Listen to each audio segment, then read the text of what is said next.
Hi everyone, welcome back to my channel. আজ আমি আপনাদের জন্য স্কোয়াশ দিয়ে একটি দুর্দান্ত স্বাদের নিরামিষ রেসিপি নিয়ে এসেছি। এটাকে আপনারা স্কোয়াশের ঘন্টও বলতে পারেন। খেতে কিন্তু দুর্দান্ত হয় আর বানানো খুবই সহজ আর কম সময়ের মধ্যে তৈরি হয়ে যায়। নিরামিষ দিনে অবশ্যই রেসিপিটি ট্রাই করতে পারেন। তো কিভাবে তৈরি করা হয় চলুন দেখে নেওয়া যাক আমার আজকের এই ভিডিওটিতে। আজকের এই স্কোয়াশের রেসিপিটি তৈরি করার জন্য স্কোয়াশটাকে এইভাবে কুড়িয়ে নিতে হবে। এইভাবে কুড়িয়ে নিলে খেতে ভালো হয়, অবশ্যই এইভাবে কুড়িয়ে নেবেন, আর নয়তো স্কোয়াশগুলোকে একদম মিহি করে কেটে নেবেন। তো চলুন এখন রান্নাটা শুরু করা যাক। এখানে একটা কড়াই বসিয়ে দিয়েছি, এর মধ্যে দিয়ে দিলাম 3 টেবিলস্পুন পরিমাণের মতো সরষের তেল। রান্নাটা আমি সরষের তেল দিয়ে করছি, আপনারা চাইলে সাদা তেল দিয়েও করতে পারেন। তেলটাকে ভালো করে গরম করে নেব।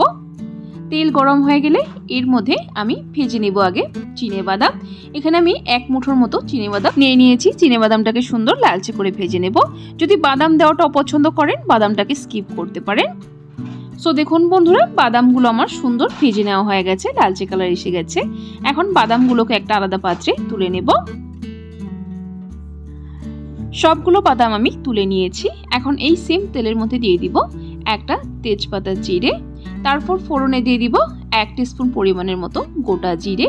এখানে কিছু গোটা গরম মশলা দিব, এখানে 2টো এলাচ দিয়ে দিলাম। তারপর দিয়ে দিলাম 1 ইঞ্চির মতো দালচিনি, আর দিয়ে দিলাম 3-4টে লং, আর দিয়ে দিব 2টো শুকনো লঙ্কা। তারপর 1 ইঞ্চির মতো আদা নিয়ে সেটাকে কুড়িয়ে নিয়েছি, আদাটাকেও একসাথে দিয়ে দিব।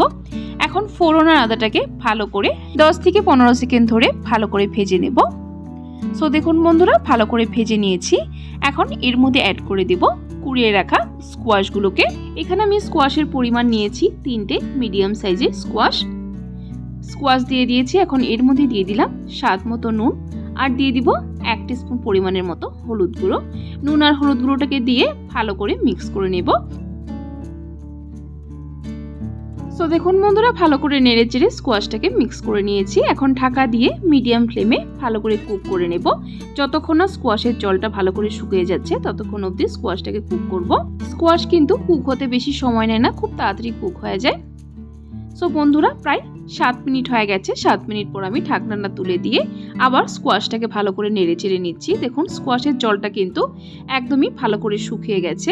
এখন এর মধ্যে অ্যাড করব কিছু গুঁড়ো মশলা। এখানে দিয়ে দিলাম 1 টিস্পুন পরিমাণ জিরে গুঁড়ো, আর দিয়ে দিলাম 1 টিস্পুন পরিমাণ লাল লঙ্কা গুঁড়ো। এখন আবারও ভালো করে নেড়ে চেড়ে মিক্স করে নেব। তারপর এর মধ্যে দিয়ে দিলাম 2টো কাঁচা লঙ্কা চিড়ে। কাঁচা লঙ্কাটা আপনারা চাইলে আগেও দিতে পারেন, আমি পরে দিচ্ছি কারণ কাঁচা লঙ্কার যে সুন্দর একটা ফ্লেভার আসে সেটা কিন্তু খুবই ভালো লাগে। তারপর এর মধ্যে অ্যাড করে দিলাম ভেজে রাখা চিনেবাদামগুলো। বাদামটাকে দিয়ে ভালো করে নেড়ে চেড়ে হাই ফ্লেমে কুক করব যতক্ষণ না স্কোয়াশটা সুন্দর ভাজা ভাজা হয়ে যাচ্ছে। ভাজা ভাজা হলে কিন্তু স্কোয়াশের থেকে তেলটা কিন্তু একদম বেরিয়ে যাবে আর সুন্দর শুকনো শুকনো হয়ে যাবে।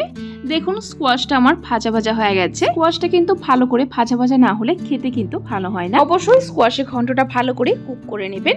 সো বন্ধুরা, আমার প্রায় তৈরি হয়ে গেছে স্কোয়াশের ঘন্ট। এখন লাস্ট এর মধ্যে দিয়ে দিলাম 1 টিস্পুন পরিমাণ ঘি, আর গরম মশলা তো আমি আগে দিয়েছি, গোটা গরম মশলা। এখন ভালো করে নেড়ে চেড়ে মিক্স করে নেব, তারপর আলাদা একটা পাত্রে সার্ভ করে নেব। স্কোয়াশের এই রেসিপিটি কিন্তু ভাত, রুটি, পরোটা সবকিছুর সাথে খেতে দুর্দান্ত হয়। অবশ্যই একবার এভাবে ট্রাই করতে পারেন। আশা করছি আপনাদের পরিবারের সকলেরই খুবই পছন্দ হবে রেসিপিটি।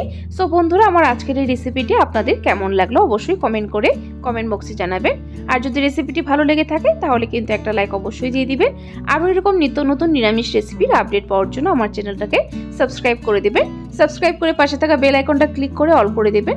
তাহলে আমার চ্যানেলে যখনই কোনো নতুন রেসিপি আসবে নোটিফিকেশন আপনাদের কাছে পৌঁছে যাবে। ভিডিওটি সম্পূর্ণ দেখার জন্য অসংখ্য ধন্যবাদ। ভালো থাকবেন, সুস্থ থাকবেন।